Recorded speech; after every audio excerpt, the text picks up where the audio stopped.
அனைவருக்கும் வணக்கம். என் பெயர் லோஷினி. நான் 5ஆம் வகுப்பு பயின்று வருகிறேன். என் பள்ளியின் பெயர் ஏ.எம். துரைசாமி செட்டியார் நிதியுதவி தொடக்க பள்ளி. நான் பாரதியார் கவிதை பற்றி பேச வந்துள்ளேன். மீசை கவிஞனே, முண்டாசு வீரனே, புறத்து கவியை, நெற்றில் வீரத்திலகமிட்டு வீர திருமகனே, இரு விழிப்பார்வையில் கனலாய் எரிப்பவனே, உன் கவி கேட்டு புகழாத மனிதர் இல்லை.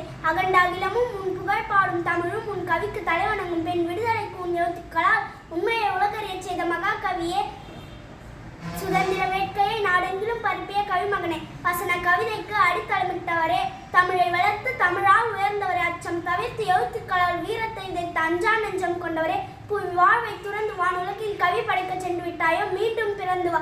தமிழ் அன்னையும் உன் வருகையை எதிர்நோக்கி காத்திருக்கிறாள். எழுதுகோலை உன் கரங்களில் ஏந்தி வா. தமிழின் புகழ் மணக்க காற்றாய் பரவி நீ மறைந்தாலும் உன் கவிதைகள் அகிலமெங்கிலும் உன் புகழ் பாட. பாரதிக்கு பாரதி என்று சொல்லாமல் சொல்லிவிட்டார். மொழிகள் பல கற்று தமிழ் மொழி போல இனிதாவது எங்கும் காணும் என்று உழைந்து தமிழை உயர்த்திய